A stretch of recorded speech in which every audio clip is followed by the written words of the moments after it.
World News in 5. Right now. News and developments making headlines around the world in 5 minutes.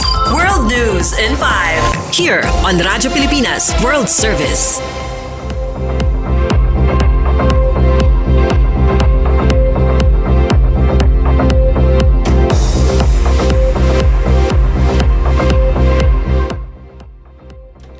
This is World News in 5 here on Radyo Pilipinas World Service. The Saudi government says it is planning to expand its investment and trade with the United States for the next 4 years, citing the expected reforms under the new administration of US President Donald Trump. In a report by the Saudi state news agency citing the recent phone conversation between Crown Prince Mohammed bin Salman and Trump, it says Riyadh is eyeing to put $600 billion worth of trade and investment in the US, which will run for the next 4 years. Quoting the Crown Prince as saying, the agency said the investment plan was due to the expected reforms of the new administration that Salman said could create unprecedented economic prosperity to the US. With these conditions, the report said the kingdom wants to capitalize on it and could increase further if additional opportunities arise. During his first term, Trump has fostered close relations with the Gulf states, including Saudi Arabia, paving the way for more exchanges of business engagements and partnerships in various fields. Prior to his inauguration on Monday, Trump said he would consider Riyadh as his first destination for a foreign visit if the kingdom agreed to buy $500 billion worth of American products.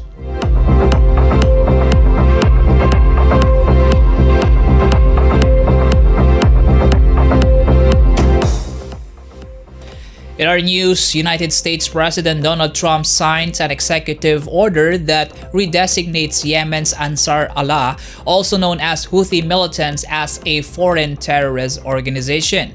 In a statement released by the White House, it said the order directs the Secretary of State, in consultation with others, to recommend the redesignation of the Iran-backed militia group as a foreign terrorist organization within 30 days. Once the redesignation was formalized, the order directed the administrator of the United States Agency for International Development, or USAID, and the Secretary of State to jointly review United Nations partners, non-governmental organizations, and contractors operating in Yemen.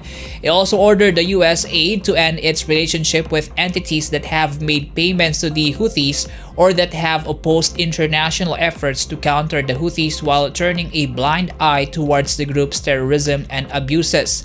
The redesignation comes 4 years after the administration of President Joe Biden delisted the group from the label just weeks after the first term of Trump ended.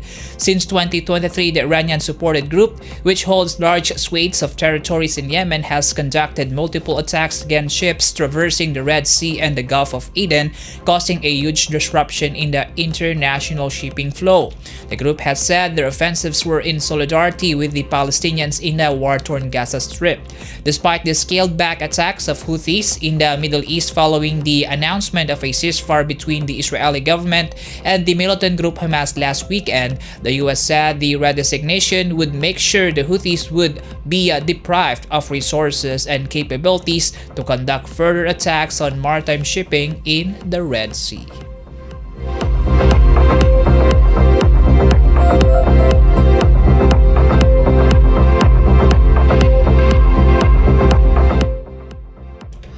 For Philippine Embassy and Consular News, Information and Communications Technology Secretary Ivan John Uy led the Philippine delegation to the 5th ASEAN Digital Ministers Meeting and related meetings hosted by the government of Thailand from January 13 to 17. Guided by the theme Secure, Innovative, Inclusive, Shaping ASEAN's Digital Future, ASEAN Digital Ministers addressed ways the region can cooperate more closely on trusted digital services services, anti-online scam initiatives, e-government services, digital technologies, and digital skills for businesses and communities. The ASEAN digital ministers also met with the ministers of dialogue and development partners, namely China, Japan, and the Republic of Korea, the United States, and India, and the International Telecommunication Union, or ITU. At the plenary session, Secretary Uy proudly shared the strides of the Philippines toward achieving a secure, innovative, and inclusive digital transformation, particularly through the eGov.ph app platform, which provides round-the-clock vital social services to over 10 million users nationwide. Secretary Uy also attributed the improvement in the Philippines' standing in the United Nations Global Security Index Tier 2 status to the impactful results of the key policies embodied in the Executive Order for the National Cybersecurity Plan for 2023 to 2028. On the meeting's sidelines, Secretary Uy and Deputy Prime Minister Prasert Janta Ruangtong signed the Philippines-Thailand Memorandum of Understanding on Digital Cooperation.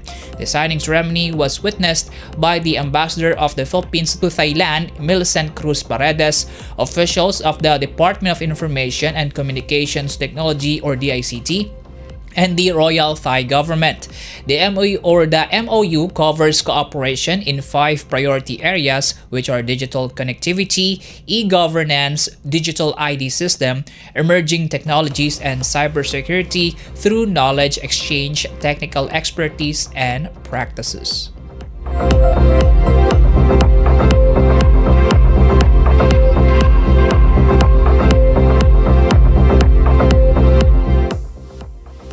And that's for today's edition of World News in 5. For Radyo Pilipinas World Service, this is Peñano. Good day.